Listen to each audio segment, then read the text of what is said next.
Siamo all'interno del mercato coperto di Campagna Amica, un luogo dove aziende agricole trovano uno spazio per vendere direttamente al cittadino consumatore i loro prodotti, il frutto del loro lavoro. È un luogo non solo di vendita diretta direttamente dal produttore al consumatore, è un luogo di incontro, un luogo dove il cittadino consumatore può conoscere direttamente il produttore, può sentire da lui quali sono le caratteristiche del prodotto, i consigli per la consumazione, le fatiche che ha fatto anche a produrlo.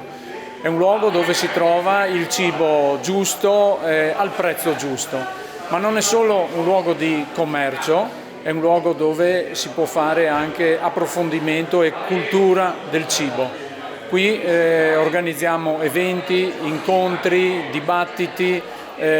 show cooking, momenti di degustazione dove approfondire quella che è una cultura del cibo, dove per fortuna in Italia insomma siamo ricchissimi, ma che dobbiamo sempre di più valorizzare e difendere nei confronti del tentativo così di uniformare una dieta, ma che non fa parte certamente del nostro mondo, e anche per poter difendere un nostro territorio e tante aziende agricole che in questi nostri paesi creano lavoro, ottimi prodotti, ambiente, turismo e territorio.